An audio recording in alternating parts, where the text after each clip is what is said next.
समय मेरे सामने कन्नौज के पूर्व सांसद सुब्रत पाठक जी बने। सुब्रत पाठक यहाँ माननीय अटल बिहारी वाजपेयी जी की जयंती में आए हुए हैं। वो किस तरीके से यहाँ जो है देखते हैं राजू दास की हत्या को लेकर बांग्लादेश में हुई है। उसके बाद अगर बात करें तो SIR को लेकर भी उनसे बात करते हैं। उनसे बात करें तो जो ब्राह्मण जो विधायकों की बैठक हुई है उसको लेकर पार्टी ने काफी नाराजगी जताई है। वहीं जो है विपक्ष भी SIR को लेकर सवाल उठाता है। किस तरीके से आप देखते हैं सर? नहीं, देखो, जो बांग्लादेश में जो हत्याएं हो रही हैं, ये कोई नई हत्या नहीं है। ये हत्याओं का एक लंबा सिलसिला है और उसी क्रम में यह एक हत्या और भी है। भविष्य में ऐसी हत्या नहीं होंगी इसकी भी कोई गारंटी नहीं है। निश्चित रूप से जिस प्रकार से वहां के ऊपर हिंदू अल्पसंख्यक है और अल्पसंख्यक होने के कारण से जिस प्रकार से उसको कोपभाजन होना पड़ रहा है, जिस प्रकार से बड़ी तादाद में मंदिर ध्वस्त कर दिए गए हैं, हिंदुओं की बस्तियों के ऊपर जो हमले होते हैं, बहु बेटियों को जिस प्रकार से उनके संग अपमानजनक जो हरकतें होती हैं, ये घोर निराशाजनक है। और ये कहीं ना कहीं जो भारत की आज की जो राजनीति है और खासकर जिस प्रकार से कांग्रेस और समाजवादी पार्टी के द्वारा जो जाति का घोर विभाजन का जो प्रयास है, निश्चित रूप से भारत के भविष्य के लिए चेतावनी है।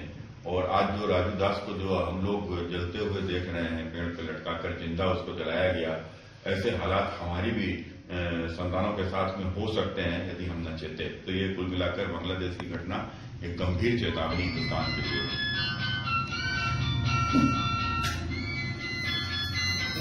वहीं जिस तरीके से अगर बात करें तो बंगाल से और बिहार से अन्य जगहों से बांग्लादेश के जो घुसपैठिए थे उन्हें निकाला जा रहा है, बराबर उनकी सर्चिंग की जा रही है। किस तरीके से देखते हैं? क्या लगता है विपक्ष इसमें सहयोग कर रहा है, नहीं कर रहा है? नहीं, देखो, विपक्ष ने तुष्टीकरण की नीति के चलते हुए इनके वोट बनवाए हैं। भाई देखो, भारत में घुसपैठ तो हो सकती है, ठीक है, क्योंकि बंगाल की बहुत सी एक ऐसी एरिया है जहाँ के ऊपर सही से बाड़ नहीं लगी हुई है, जहाँ के ऊपर वहां के ऊपर कोई सुरक्षा की दृष्टि से वहां के ऊपर सैनिक भी नहीं लगे हुए हैं। तो ऐसी जगह से घुसपैठ तो होती रहती है।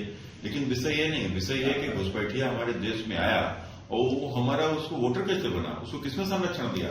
घुसपैठिया आया तो ऐसा संभव है कि वहां के गांव के लेखपाल को ना पता चला हो? घुसपैठिया आया संभव है कि वहां लोकल थाने को ना पता चला हो, चौकी को ना पता चला हो? तो आखिर उसको संरक्षण किसने दिया? तो इस देश में उनको संरक्षण दिया गया, मतदाता सूची में ये लोग शामिल किए गए, ये वोट देते हैं।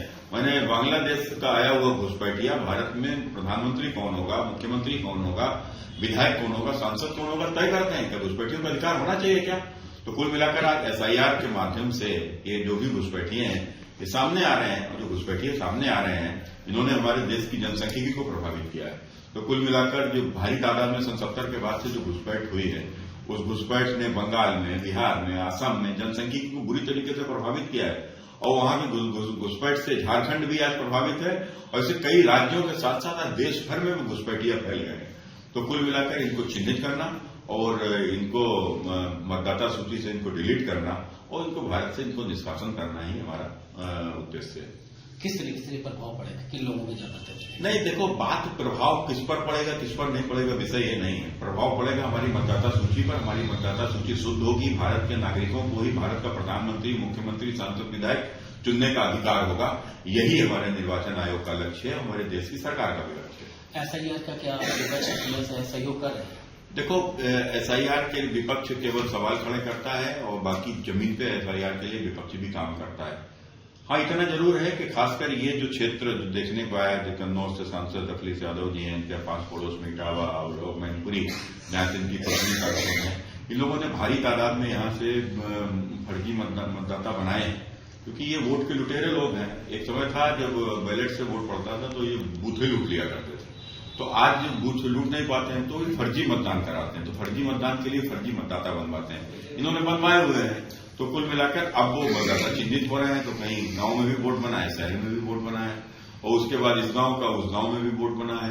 मैनपुरी का कन्नौज में बना है, कन्नौज का इटावा में बना है, इटावा का कन्नौज में बना है, मैनपुरी में। तो इस प्रकार के इधर जिले के उधर जिलों में वोट जो फर्जी इन्होंने बनवाए हुए हैं वो वोट कट रहे हैं। और वो वोट कट जाएंगे और भारतीय जनता पार्टी के लोग यदि अपने मतदाताओं को असमत जुड़वा लेंगे तो मैं गारंटी से इस बात को कह रहा हूं कि समाजवादी पार्टी दूरबीन लेकर भी ढूंढने नहीं मिलेगी।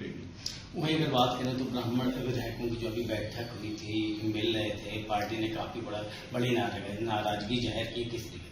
देखो, कोई बैठक अगर होती है तो एक स्वाभाविक है कि अपने लोग बैठते में जिसकी जिससे मित्रता है, जिससे जिसकी यारी है वो बैठता है। तो कुल मिलाकर कौन किसके साथ बैठा, उसका क्या उद्देश्य था, तो कोई विषय नहीं आया। अब वहां के ऊपर केवल ब्राह्मण ही बैठक में रहे हों यह भी पक्का नहीं है। हो सकता है कोई इधर उधर के लोग तो यार मित्र थे, कोई जाति सम्मेलन नहीं था, कोई जाति की बैठक नहीं थी, कोई जाति का मुद्दा नहीं था। तो एक विधायक थे, विधानसभा चल रही थी, अपने लोग आपस में बैठे होंगे, उस मामले को मैं समझता हूं कोई इतना तूल नहीं देना चाहिए। लेकिन प्रदेश अध्यक्ष जी ने जिस हिसाब से नाराजगी जाए, देखो भारतीय जनता पार्टी के प्रदेश अध्यक्ष जो भारतीय जनता पार्टी के अभिभावक हैं, तो कुल मिलाकर वो भारतीय जनता पार्टी के नेता हैं। और भारतीय जनता पार्टी कोई राजनीतिक दल, कोई जाति के आधार पर नहीं है। भारतीय जनता पार्टी एक वैचारिक राजनीतिक दल है, और जहां के ऊपर राष्ट्रवाद के लिए ही हम लोग काम करते हैं। जाति की गोलबंदी करने वाले लोग नहीं है। तो अगर उनको लगा होगा तो हो सकता है उन्होंने इस बात को कहा होगा भाई इस प्रकार की जातीय गोलबंदी न की जाए। तो कहीं ना कहीं देखो जो भी विधायक चुनकर आता है, सांसद चुनकर आता है, वो कोई एक जाति से तो चुनकर नहीं आता है। भले ही हम सांसद चुने थे तो क्या हम अकेले ब्राह्मणों ने हमको वोट दिया था?